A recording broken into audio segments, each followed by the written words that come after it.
All right, guys, we got ourselves some new news here from Creative Assembly, and we're going to be going through that today. Now, to give you a kind of an upfront bit of information as to what this news is about, other than having to sit through the entire video, I'm just going to give you that news right now. For the most part, what they're saying in this blog post is that there's not going to be any Warhammer 3 news until September, and then when they come back in September, we'll be finding out about stuff like Grand Cathay, the new Siege system, and then going into more information about things that are going to be hinted at, such as the pre-order bonus around then, it looks like, as well as some information on some systems that are being updated with Game 3. So that's honestly your down and dirty little bit of information for this entire blog post. It's not a huge blog post. It's actually quite small. But if that is all you wanted to know is just, hey, what is this all about? There you go. You've got your info. You can go ahead and shut the video down if you so wish. But before you do, please don't forget to like, comment, or subscribe. I cannot tell you how that helps out any content creator you watch in some varying shape or form. But for those of you that want to stick around, let's have some fun and go through some pretty sweet concept art. Oh, by the way, yeah, that was revealed too. There's some concept art for some demons. So let's go through this here. And I've highlighted some of the more important portions of this.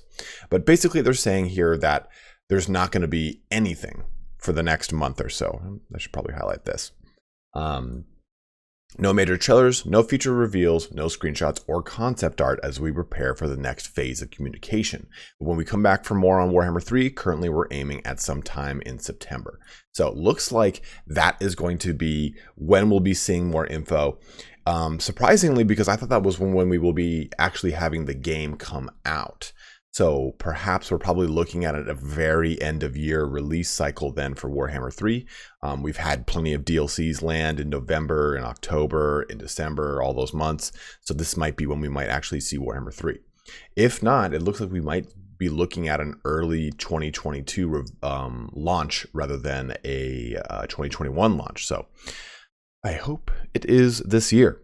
But so what they were saying here too is with this new set of information, this new blanket of news, we'll get the grand reveal of Grand Cathay.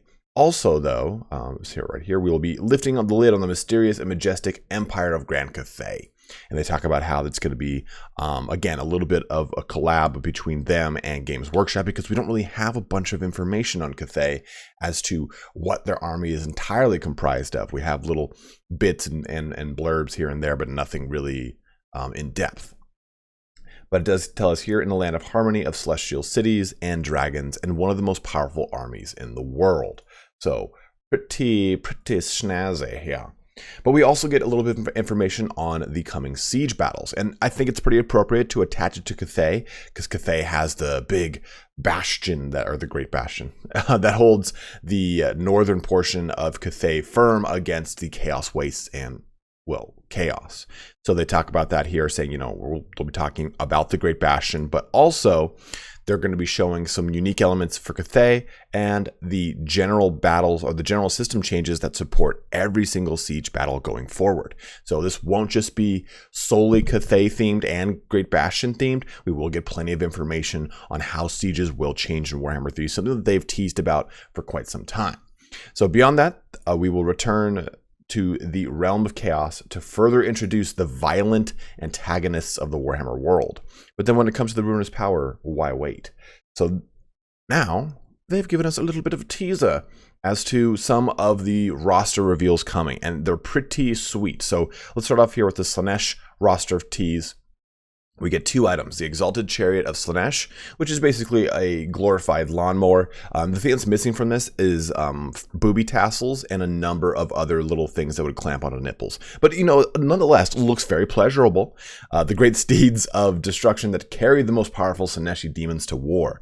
The blades are a secondary concern to being caught by whatever is riding it, which is more than likely some form of demonette or terrifying lord, which you also have right here, a demonette. Now, I did my whole video on this, you know, saying I think that Age of Sigmar is going to be a huge influence for Warhammer 3, and it makes a lot of sense from a business standpoint. Why would you, Games Workshop, want to show off models that you don't make anymore or you don't support anymore? And in the previous editions of in the previous portions of Total War Warhammer, that's been fine, right? Hey, this is Total War Warhammer. This is where fantasy will live on. Well, in the case of the demons, they still very much live on in Age of Sigmar and Warhammer 40,000. So we see demonettes here at the Age of Sigmar level. These are the brand new Age of Sigmar demonettes, and we'll take a look at some of this on the Games Workshop website right after. But this is definitely the direction that Creative Assembly is going to be taking, and I'm actually very excited about that because there's a whole slew of brand new, beautiful models for Slaanesh and Tzeentch. So that's going to be quite awesome. And I think that even outside of the demon units for Slaanesh, the new like mortal demon or Slaaneshi units from Age of Sigmar are badass looking. And if they incorporate those into Total War Warhammer, it will be a beautiful aesthetic. So we can see some demonettes here. Then the Herald of Tzeentch. Now this is the Flux Master, one of Tzeentch's most basic creatures, ascended far beyond its normal station with a vast array of magic to back it up. Look at this thing. It's disgusting. And this is actually an Age of Sigmar and 40K convention. This came out with some of the more recent stuff. We did have little changings like this on what are they called? I'm trying to think of the actual name of the chariot, but they've been on the chariot before in the past. So we've seen some variation of this in 8th edition, but this actual looking guy is from that Age of Sigmar or 40K release of Tzeentch stuff. So we get this new Flux Master that looks like it'll be coming in with Total War Warhammer 3. Also, we get Soul Grinder of Tzeentch. So a different variation, right? We already saw the Khorne version. So another variation of the Soul Grinder. Again, I always bounce back and forth between, is this too tech heavy or too sci-fi for Warhammer Fantasy? But I think if these pieces back here are enough steampunk looky, I think it can get a pass, especially when we take a look at what the Chaos Dwarfs are going to have. They're going to have a bunch of crazy crap, and as long as it has enough steampunk, it fits into the setting, right? So I'm assuming the Soul Grinder will have a lot of a steampunk-looking tech attached to it, not to include a stretched vagina over this Tzeentch thing here that looks terrifying for me, not awesome for anyone either. Then into the Nurgle roster tease, we get the Rotfly, the flying corpse-consuming heralds of the Plague God.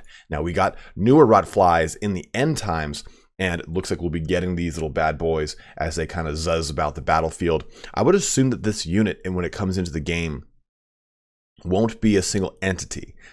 Maybe it would be a monstrous style of flying cavalry, or it would just simply be something more along the lines of Fellbats, where a harassment style unit. I think that it's going to be either one of those two variations, looking at either, hey, this can actually do a little bit of staying power because it's got what, like 16 or is it 12? Whatever one in its unit. If you can't tell, I just woke up. I don't even know what time it is, but a smaller sized, stronger unit or a larger sized harassment unit. I think that's the direction the Rotfly will take. Then the Nurgling.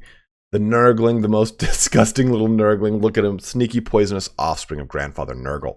And the Nurgling, of course, is probably going to be some sort of horde style harassment thing, or maybe a summonable. I would probably imagine this to be a summonable from any of the many units from Nurgle. So plenty of fun coming with the mono gods, and it's awesome to finally kind of see some different demons coming into the game. And I'm really excited too to kind of see what these roster reveals, how they're going to be done. Is Tzeentch going to be fighting against Cathay in the same way that Kislev fought Khorne?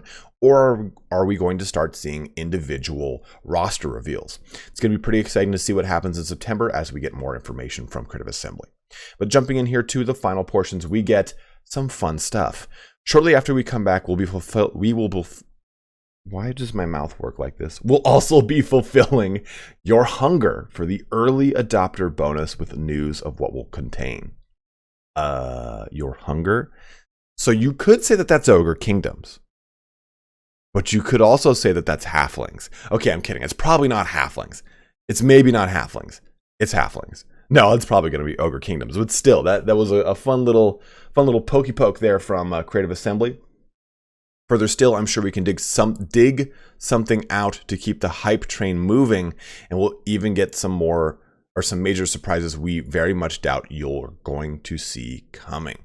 So perhaps something about digging is coming up, who knows? Warhammer 3 is a massive game, much of which we're still to show. Not just in terms of the continued support we plan to do far into the future with DLC and free LC, but also in day one minor systems reworks and features we haven't yet mentioned. Things like diplomacy upgrades, UI changes, tutorial improvements, and much more. We're looking forward to showing you all that as well. In the meantime, Warhammer 3 isn't the only thing we have in development. Keep an eye on our socials for some of that.